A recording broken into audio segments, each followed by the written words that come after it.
Oven নেই তাতে কি, আজ মাটির উনুনেই বানালাম সফট কলার কেক। আর এই কেকটি বানানোর জন্য আমি একটি ডিম ফাটিয়ে নিয়েছি, এতে দিয়ে দিলাম হাফ কাপ চিনি। এবার আমি ডিমের কুসুমটা আলাদা করে উঠিয়ে রেখে দেব। এরপর চিনি ও ডিমের সাদা অংশটা একটা হ্যান্ড উইক্স দিয়ে ভালো করে ফেটাতে থাকবো 10 থেকে 15 মিনিট। তো এইভাবে যখন একটা ফোম সৃষ্টি হবে তখনই আমি দিয়ে দেব 2 টেবিল চামচ সাদা তেল। তো সাদা তেলটা দিয়েও ভালো করে ফেটিয়ে নেব। এরপর আমি নিয়েছি দুটো পাকা কলা। পাকা কলাটা ভালো করে কাঁটা চামচ দিয়ে ম্যাশ করে নিচ্ছি।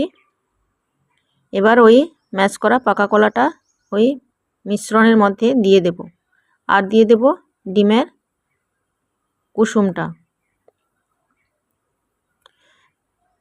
তো কুসুম ও পাকা কলাটা দিয়ে ভালো করে ফেটিয়ে নেব। এরপর দিয়ে দিলাম 2 কাপ ময়দা। ময়দাটা আমি চেলে নেব।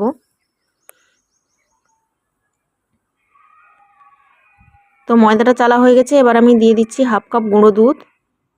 গুঁড়ো দুধটাও ভালো করে চেলে নেব। তো এবার আমি অল্প অল্প জল দিয়ে মিক্স করতে থাকবো ব্যাটারটা। একদিক থেকে মিক্স করতে হবে। তো এককালীন বেশি জল দেব না, কারণ পাতলা হয়ে যেতে পারে। তো খুব বেশি পাতলাও হবে না, আবার খুব বেশি মোটাও হবে না, মিডিয়াম ঘনত্বের একটি ব্যাটার তৈরি হবে। তো এইভাবে আমি অল্প অল্প জল দিয়ে ব্যাটারটা তৈরি করছি।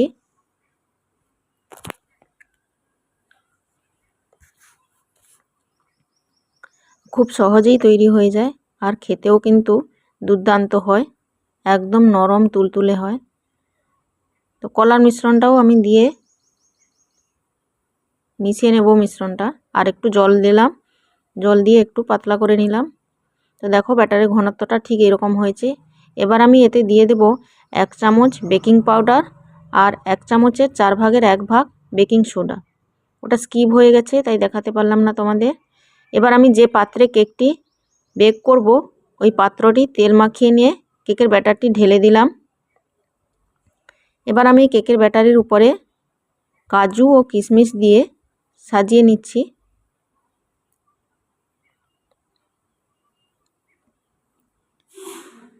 তো সাজানো হয়ে গেছে। এবার আমি উনুনে একটি বড় হাঁড়ি নিয়েছি, তাতে একটি স্ট্যান্ড দিয়ে হাঁড়িটা আমি আগে 10 থেকে 15 মিনিট প্রিহিট করে নিয়েছি। তারপর আমি কেকের পাত্রটা বসিয়ে দিলাম, দিয়ে হাঁড়ির ঢাকনা লাগিয়ে দিলাম।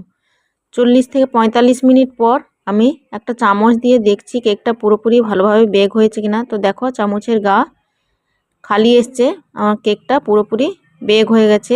এবার আমি এটিকে নামিয়ে ঠান্ডা করে নেব। ঠান্ডা হওয়ার পর এটিকে ডিমোল্ড করে নেব।